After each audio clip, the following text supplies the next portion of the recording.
think about just everything from start to finish, growing up around the sport, watching him race, the tragedy that you unfortunately experienced, to now your career and this moment, can you put that into perspective for me? It feels like it sort of, it feels like it's been a lot of lifetimes mashed into one.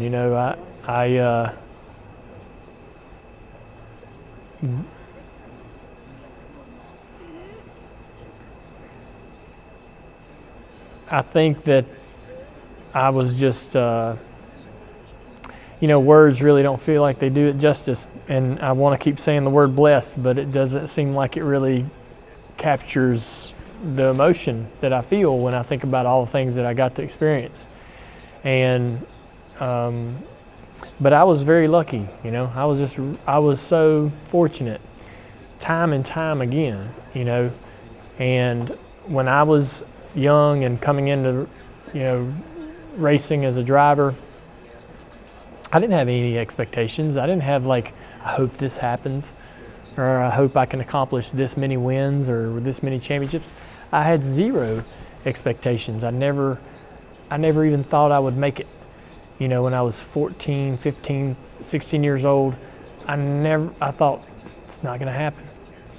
There's only a handful of people that get to do it. I'm not going to get the chance. Even with the connections and association that I had, I still felt like it was far out of reach. And so when I finally did get behind the wheel and started racing in the Cup Series, anything that happened was a bonus, and so as we won and as we succeeded and continued forward, all of it was just like icing on the cake. It was crazy. So, and I've always really loved, I've always really liked affirmation and confirmation. Hey, you're doing a good job. Hey, this is the right choice. Hey, that was smart, what you just did. That's what fuels me. And this is like the biggest box you could check for affirmation, right? Right. You got the whole industry sort of agreeing that you were an asset. You were valuable. You were important. That's such a great feeling. That's all I ever wanted from this whole thing, was for people to be glad I was here. Yeah. Well, and people are most certainly happy that you're here. Obviously, you kind of help, make the sport what it is. You're a 15-time most popular driver. You kind of transcended, NASCAR itself. You were featured in Rolling Stone, a Jay-Z music video, MTV Cribs, all of those things that are on such a huge platform. But yet you were able to remain so humble. You stayed in North Carolina where you were born and raised. How were you able to do that, going through those experiences and reaching those peaks, right? But also just staying true to your roots. Your childhood, all the things that happened to you in your childhood are going to sort of cement this person you'll be going forward. And so, there were a lot of ththings that happened when I was young, good and bad, that formed those guidelines and that rail, or the bumpers,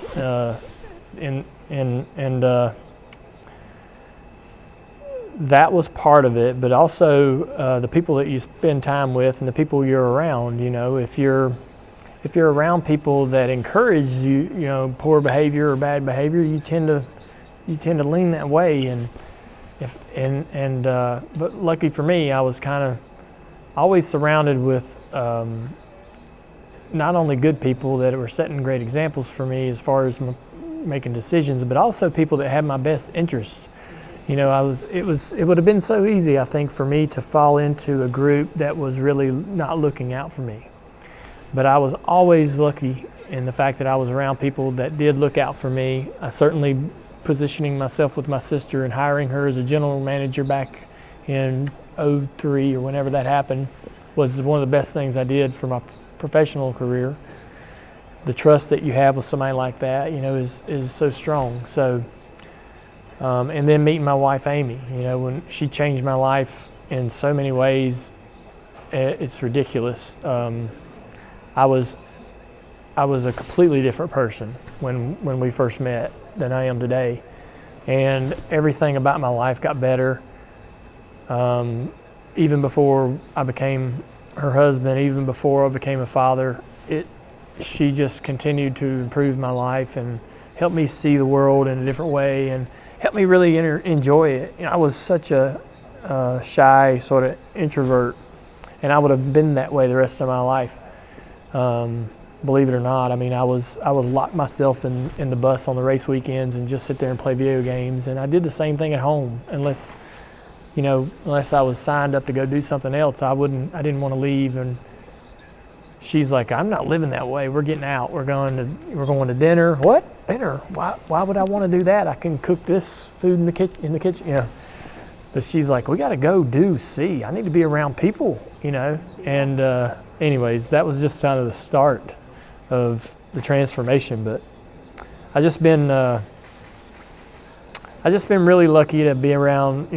All the dominoes fell in the right place, and I'm so thankful that people view me that way.